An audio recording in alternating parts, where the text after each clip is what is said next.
इन दिनों नागालैंड के एक मंत्री सोशल मीडिया पर खूब वायरल हो रहे हैं। मंत्री जी अपने चुटीले और मजेदार अंदाज की वजह से काफी पसंद किए जा रहे हैं।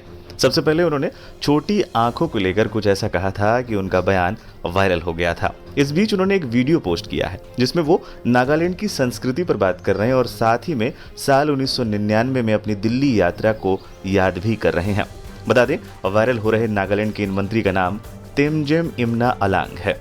तेमजेन मौजूदा समय में भाजपा के प्रदेश अध्यक्ष भी हैं। ट्विटर पर पोस्ट किए गए अपने एक वीडियो में दिल्ली स्टेशन का वो एक किस्सा सुना रहे हैं। उन्होंने कहा, जब मैं पहली बार 1999 में दिल्ली आया और पुरानी दिल्ली रेलवे स्टेशन पर उतरा तो वहां लोगों की तादाद देखकर मैं चौंक गया। ये संख्या नागालैंड की पूरी आबादी से भी अधिक थी। मैं हैरान था और मुझे विश्वास ही नहीं हो रहा था।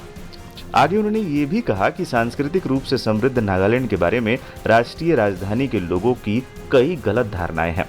ज्यादातर लोगों को पता ही नहीं था कि नागालैंड कहाँ है। वो मुझसे पूछते थे कि क्या हमें नागालैंड जाने के लिए वीजा की जरूरत पड़ेगी। लोगों को एक और अफवाह थी कि नागालैंड के लोग इंसानों को खाते हैं। उन्होंने मजाकिया लहजे में कहा कि मेरे डिलडॉल को देखकर लोगों का संदेह और पुख्ता हो गया होगा। 1999 में जब हम पहले बार दिल्ली आया, पुरानी दिल्ली रेलवे स्टेशन में जब उतरा तो हमारे नागालैंड प्रदेश से भी ज्यादा आबादी वहीं देखा। हम तो वहीं चौंक गया और वो लोग कहते थे कि नागालैंड कहाँ है, वहां जाने के लिए वीजा चाहिए क्या? और कि कोई लोग ये फैला दिया कि नागा लोग आदमी खाता है, वो खाता है। और हमको देख के तो और ज्यादा शक होने लगा।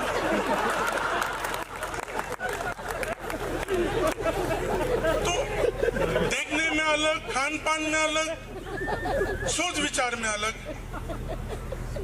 उसी तरह हम लोग 50 से 60 साल रह के आए। ये पहला मौका नहीं है जब नागालैंड के मंत्री ने अपने मजेदार बातों से लोगों को लोटपोट किया है। इससे पहले हाल ही में उनका एक और वीडियो सोशल मीडिया पर वायरल हुआ था जिसमें वो अपने ताजमहल दौरे की कहानी सुना रहे थे। हम 1999 में ताजमहल देखने गए थे।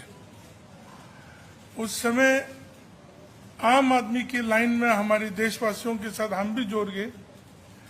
इतना लंबा लाइन में रुकने के बाद जब काउंटर पहुंचा, मुझे 2 आदमी लेके दूसरा लाइन में लेके गया। मुझे मालूम नहीं था, मगर उस समय में घुसने के लिए $20 लेते थे। तो $20 तो जिंदगी में हमको उस समय में मिला भी नहीं और देखा भी नहीं था। तो उस तरह होके मुझे बहुत कन्विंस करना पड़ा कि हम हिंदुस्तानी हैं और हम नागालैंड से हैं। तो उस समय हम जब बोला वहां के लोगों को कि मैं नागालैंड से हूं, तो किसी ने ये भी पूछा कि कौन सा लैंड, स्विट्जरलैंड या फिनलैंड, कहाँ, कौन सा लैंड से? तो